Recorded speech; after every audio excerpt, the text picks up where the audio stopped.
पिता पुत्र पवित्र आत्मा यांच्या नावे आमेन.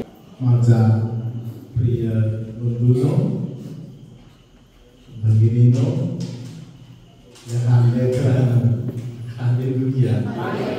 हालेलुया, धन्यवाद येशू, हालेलुया. आज कोणतरी येऊन मला बोलले, फादर माझं वजन वाढत नाही, प्रार्थना करा. हालेलुया. त्या व्यक्ती निघून गेल्यावर दुसऱ्या जे व्यक्ती आले त्यांनी मला सांगितलं, फादर माझं पोट जरा छोटा होण्याचं प्रार्थना करा.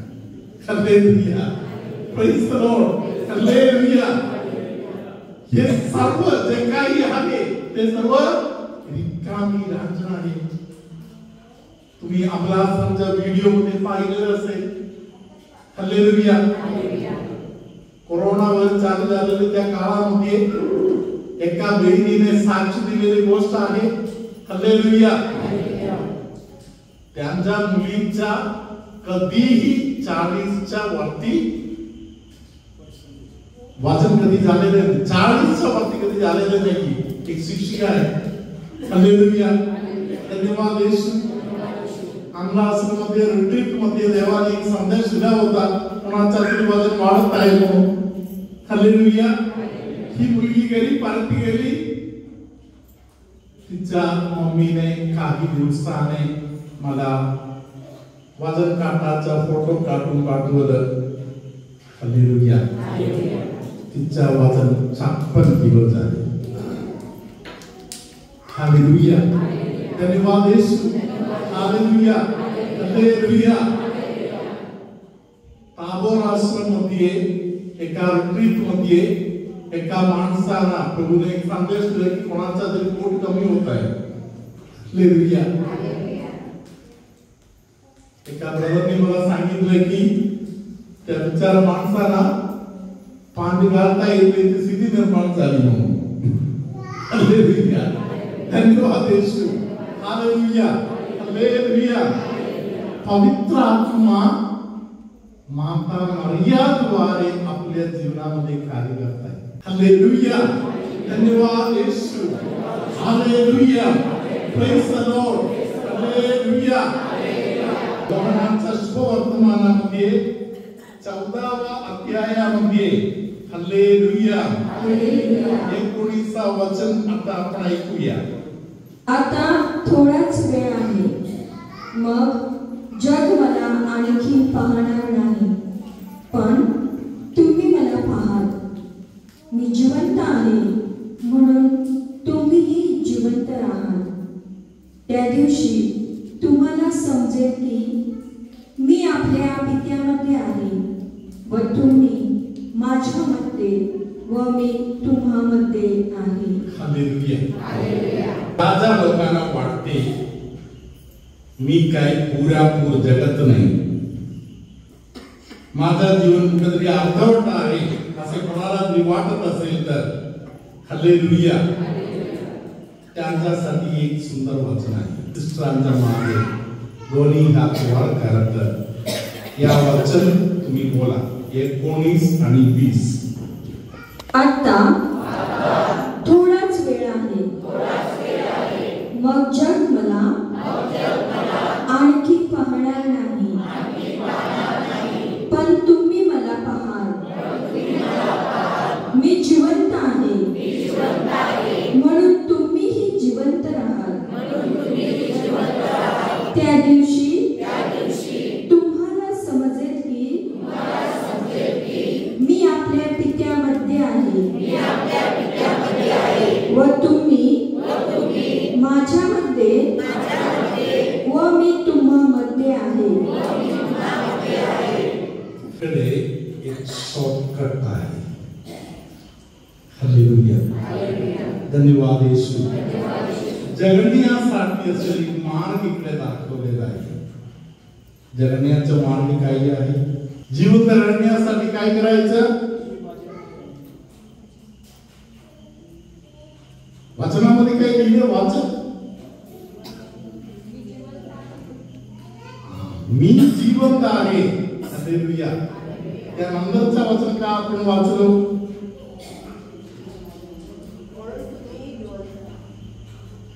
पुढे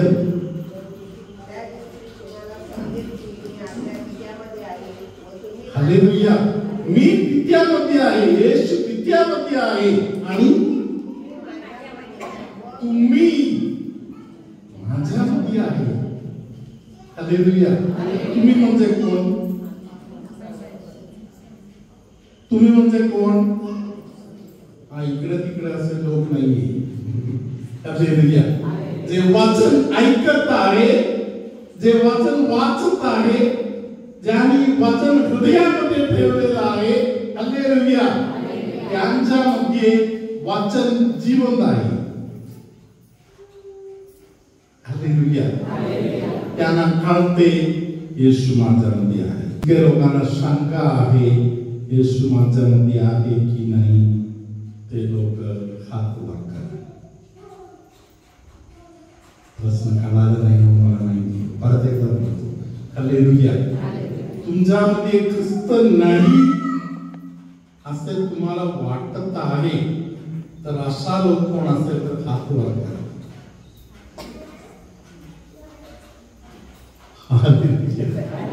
हालेलुया. धन्यवाद येशू. हालेलुया. कधी कधी आपण प्रश्न विचारत असेल ना, परमेश्वर तू कुठे आहेस? हालेलुया. प्रभू तू कुठे आहेस? हालेलुया. तू आहेस का? तू कुठे आहेस? हालेलुया. धन्यवाद येशू. हालेलुया. असा प्रश्न विचारणारे लोक या जगामध्ये आहे म्हणून देवाला माहिती आहे. म्हणून देवाने पवित्र ग्रंथामध्ये एक वाक्य लिहून ठेवलेलं आहे. ते आहे करिंथकरास लिहिलेले दुसरं पत्र 13वा अध्यायातील 5वं वचन. तुम्ही विश्वासात आहात किंवा नाही याविषयी आपली परीक्षा करा.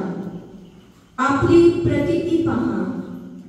येशू ख्रिस्त तुमच्या ठाई आहे असे तुम्ही स्वतः संबंधाने समजताना, नाही तर तुम्ही पसंतीस उतरलेले नाही.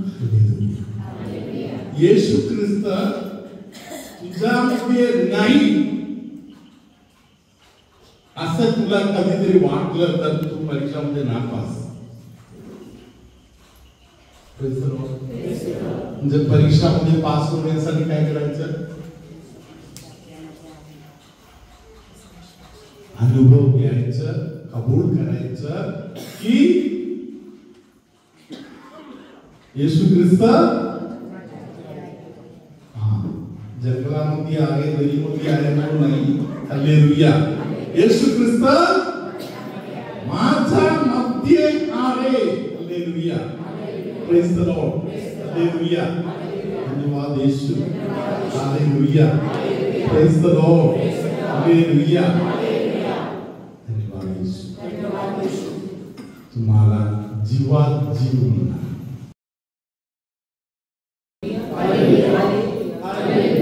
माझं नाव श्रेया कोली. मी साक्षरने माझ्या बहिणीची. आम्हाला रात्री असा फोन आला 8 वाजता की रुपीना, माझी बहिणीचं नाव आहे रुपीना कोयलो, की ती हाय प्रेशरमुळे 220 प्रेशर झालेलं तिचं. हाय प्रेशरमध्ये तिचे डोक्याची नस पडली. ती नस तुम्ही ती चक्कर येऊन पडली आणि उलट्या करत आहे. ती आम्ही पोलीस पेड हॉस्पिटलला गेलो. परत आम्ही एक रात्र काढली. आमची त्या दिवसापासून आमची रोजची प्रार्थना चालू झाली. पोलीस पेडवरून आम्ही केम हॉस्पिटलला गेलो. तिथे 9 दिवस काढले. 9 दिवसामध्ये आम्हाला डॉक्टर बोलला होईल, तुम्ही विश्वास ठेवा होईल. पण 10व्या दिवशी डॉक्टर बोलले हे इथे शक्य नाही, तुम्हाला केम हॉस्पिटलला जावं लागेल. आम्ही नायर हॉस्पिटलमधून केम हॉस्पिटलला गेलो. केम हॉस्पिटल ज्या दिवशी आम्ही गेलो त्याच दिवशी तिला वेंटीवर चढवलं. परमेश्वरांचा माऊलीचा धावा चालूच होता. मर्या माते जाऊन आम्ही रडून मागत होतो आणि मर्या आम्हाला ती शक्ती व सामर्थ्य देत होती. तसेच वेंटीवरून ती 2 दिवसात त्याच्यावरून सुद्धा बाहेर आली. परत ती 1.5 महिना आम्ही MIC मध्ये काढला. MIC मधून 1.5 महिन्यानंतर तिची लघवी बंद झाली. लघवी बंद झाली. तिचे किडनीमध्ये आवटामध्ये ब्लॉक दाखवलं. ते ब्लॉक दाखवलं, त्याच्यामध्ये लगेचला पास होत नव्हती. 1 महिना ती डायलिसिस होती. डायलिसिस चालू असताना आमची प्रार्थना चालू होती. आम्ही रडत होते कारण तिचं वय 45 वर्षाचं आहे आणि तिची मुलगी फक्त 9 वर्षाची आहे. लग्नाला फक्त 15 वर्ष झाली आहेत तिला. तिथून डायलिसिस चालू करत असताना आम्ही प्रार्थना काही थांबवली नाही, आम्ही धीर काही सोडला नाही. कारण मर्यामध्ये नेहमी आमच्याकडून होती. आम्ही ट्रेनमध्ये असताना, हॉस्पिटलमध्ये असताना, कुठे जिथे कुठे असं आम्ही रोजरी काही थांबवली नाही. तिथून तिला जी पहिली लग्नी झाली ती पायधोणीच्या दिवशी झाली. पायधोणीच्या दिवशी परत गुड फ्रायडेच्या दिवशी तिला लग्नी झाली. आम्ही देवाचा जय जयकार केला आणि गुड फ्रायडेच्या दिवशी तिला ऑपरेशन सांगितले आवटामध्ये. तिथे पण आम्हाला डॉक्टरने सांगितलं तिची काही गॅरंटी नाही, जे होईल ते तिथेच काहीतरी होईल. पण ती माझी बहिणी बोलली चालेल, जे काही आहे हा गुड फ्रायडे हा आमचा एक सोन्याचा दिवस आहे आणि जसा प्रभूचा पुनरुत्थान झालेला आहे तसा माझा सुद्धा पुनरुत्थान होईल. त्या विश्वासाने ती बोलली आजच्या दिवशीच माझं ऑपरेशन करा. पण काय होत माहिती नाही. 1.5 तासानंतर डॉक्टर बाहेर आले आणि डॉक्टर बोलले हे ऑपरेशन शक्य नाही. तिथेच आमची देवाला आम्ही धन्यवाद दिले कारण देवाने हे सुद्धा तिचं ऑपरेशन करत नाही. कारण डॉक्टरने डायरेक्ट आम्हाला सांगितलेलं की जे होईल ते थिएटरमध्येच होणार, गॅरंटी नाही.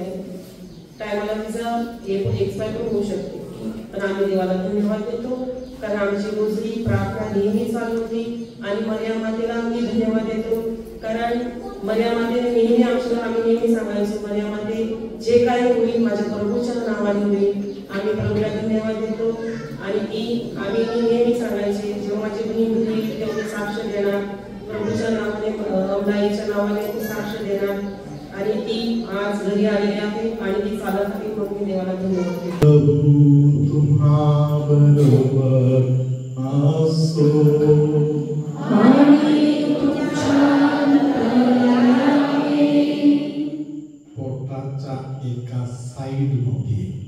पोटाच्या एका साईडमध्ये पूर्ण एक साईडमध्ये जे गंभीर दुखणे त्रास ज्या लोकांना होत आहे ते त्रास पवित्र आत्मा दूर करून देत आहे. तुमच्यामध्ये कोणतरी एका व्यक्तीला पवित्र आत्म्याचा अभिषेकाचा अनुभव मिळण्याची व्यवस्था येशूने केली आहे. तुमच्या डोक्यावरती पवित्र आत्म्याचा अभिषेक तुम्हाला मिळणार. डोक्यावरती वेगवेगळ्या प्रकारे पवित्र आत्म्याने अभिषेकाचा अनुभव देत आहे. काही लोकांना स्पर्श घेतल्यासारखा अनुभव, काही लोकांच्या शरीरामध्ये पाणी पडल्यासारखा, तेल पडल्यासारखा हे अनुभव मिळणार. काही लोकांना निरनिराळ्या प्रकारे पवित्र आत्मा असा अभिषेक देऊ शकत आहे. तुमच्यामध्ये कोणतरी जबाबदारी न घेता टाळाटाळ करण्याचं काम करत आहे, त्या व्यक्तीला प्रभू सांगत आहे मी तुला दिलेली जबाबदारी तू घे. जीवनामध्ये शरीरामध्ये विशेष करून शरीरातील काही भागामध्ये एकदम अशक्तपणा येत आहे, कमजोरी वाटत आहे. अशा काही लोकांना ज्या भागामध्ये कमजोरीचा अनुभव आहे तिथे प्रभू एक आशीर्वाद देत आहे. सर्वसमर्थ परमेश्वर बाप आणि पुत्र आणि पवित्र आत्मा तुम्हा सर्वांना आशीर्वाद देवो.